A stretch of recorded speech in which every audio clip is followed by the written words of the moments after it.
Welcome back, y'all. As y'all can see from the title below, today's video is 3 true Halloween tragedies. Okay, I'm not gonna linger, I'm gonna get right into the video, but before I do, please give this video a thumbs up. Literally say anything in the comments, it helps and I really appreciate it. And make sure you're subscribed. I will be posting a lot this month. Okay, let's get into it. So we all know for most, Halloween is one of the most exciting and fun nights of the year.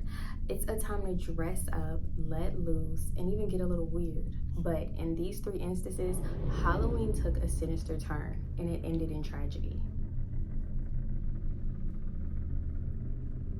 Our first story dates back to 2005. It occurred in the suburbs of Delaware, and it was Halloween morning. Amongst the jack-o'-lanterns, skeletons, and just creepy Halloween decorations in the neighborhood, a body hung from a tree. And that body hung there for hours, to the point where many passerbyers walked and drove by that body, admiring how realistic the Halloween decoration looked, only for them to realize that it was an actual human body. Apparently, an unnamed resident of the neighborhood, a 42-year-old female, used a rope to hang herself from a tree and unalive herself the night before. Residents in the neighborhood stated that they noticed the body around breakfast time, but brushed it off as a Halloween decoration or a Halloween prank.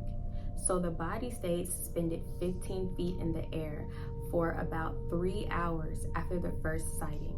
When people started to realize that this Halloween decoration looked a little too realistic, the police were finally called and the body was safely taken down. What a tragedy. I cannot imagine how her family felt, or even how the residents that brushed it off as a Halloween decoration felt. I know some people probably felt guilty for letting a real body suspend in the air like that for so long. That has to be traumatizing. On to the next story. Halloween night in 1974, 8-year-old Timothy O'Brien arrived home with his father and sister after a long night of trick-or-treating. Since it was Halloween, Timothy's father allowed him 1 piece of candy before bed. So obviously, Timothy is going to choose the largest piece of candy, and that would be a 21-inch pixie stick. Now, I don't know if y'all have ever seen one of those super duper large pixie sticks compared to the regular one. This one is massive, and that's the one that Timothy had. Timothy is expecting sweet powdery goodness because that's what's in a pixie stick. He attempts to indulge in his pixie stick but notices that the candy is stuck. Now, with a little help from his father, they get the candy unstuck and Timothy gets a mouthful of bitter powder. After complaining about the taste of the pixie stick, Timothy's father, Ronald, pours him a glass of Kool-Aid. And less than an hour later, Timothy would be found unresponsive and unalive. Apparently, the pixie stick that the 8-year-old ingested was laced with cyanide. The next day, authorities would arrive back to Ronald's home to escort him to the neighborhood that they were trick-or-treating in the night before, in attempts to jog Ronald's memory of where they received the tainted treats from, but to no avail because Ronald just could not seem to remember. After a few days and no new leads, police began to get really frustrated. They actually took Ronald back out to that same neighborhood in another effort to jog his memory because they wanted to solve the case of the tainted Halloween candy. But this time when they took the father back out there, they made a point that they are not leaving this neighborhood until he pointed out which house gave him that candy. They were really standing firm on their word, and it worked because shortly after, Ronald pointed out the house. However, upon investigation, police realized that the man of the house had not been home that night and had an airtight alibi. He had been at work at the airport. After recounting the night of Halloween again with authorities, they realized that Ronald's story did not add up to the one he had previously told them. It didn't make it better that Ronald had just taken out 2 life insurance policies on both of his children and was $100,000 in debt. After realizing that information and further investigation, it was a surprise to no one when authorities realized that Ronald was the one that tampered with the pixie sticks. He had tampered with 5 pixie sticks, laced them with cyanide, and passed them out to 5 children, including giving one to his son and another to his daughter. Thankfully, the 3 others were retrieved before they were consumed by the children. It was noted that one of the children tried to consume the huge pixie stick, but he just could not get the staples out of it. That should have been a red flag to that child's parents, but I don't think that they noticed. I'm not sure how they didn't notice, but Basically, the child wasn't strong enough to open the candy, and that's what saved that child's life. Ronald McBride maintained his innocence and continued to blame an untraceable boogeyman. However, by then, the press had already dubbed him the Candyman. So that's where that famous or really popular, well-known story comes from about kids getting laced candy or finding a razor in their apple. I feel like it comes from this true story. And unfortunately, on that night of Halloween in 1974, what was supposed to be a fun and happy night for Timothy O'Brien turned tragic, and a young life was taken. His story is now used as a cautionary tale to parents to always make sure you check your children's candy before they consume it, which I always make sure to do.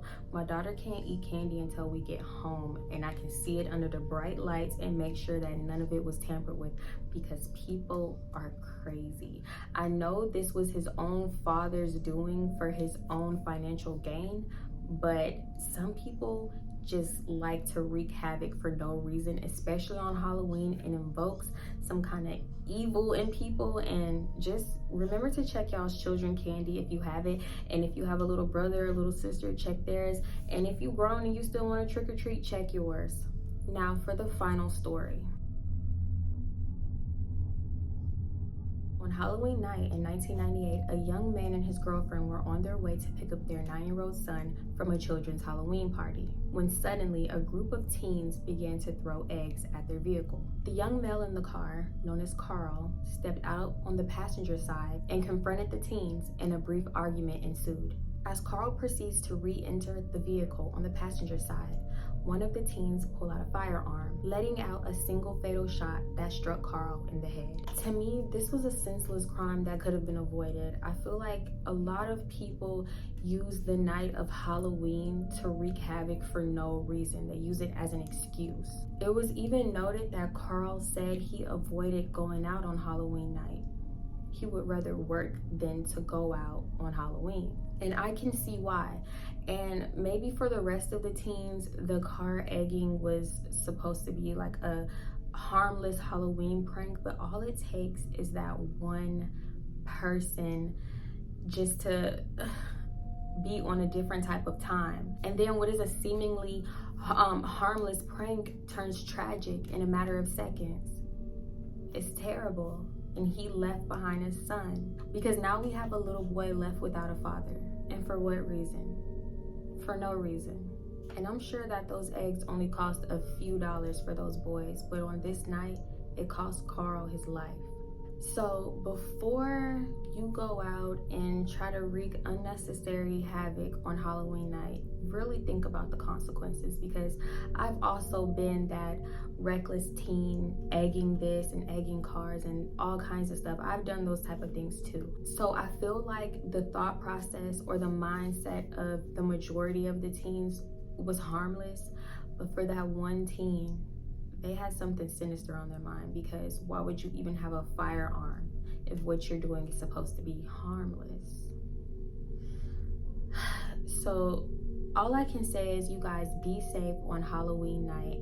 Enjoy your night. Just be safe and be aware of your surroundings, because that night does something to people. Anyway, guys, if you like this video, make sure you give it a thumbs up, leave a comment, and press that subscribe button. I will be uploading a lot this month. Like I said, I really appreciate y'all watching. You already know the vibes. I love y'all so much. And I'm gonna see y'all in my next one. Bye.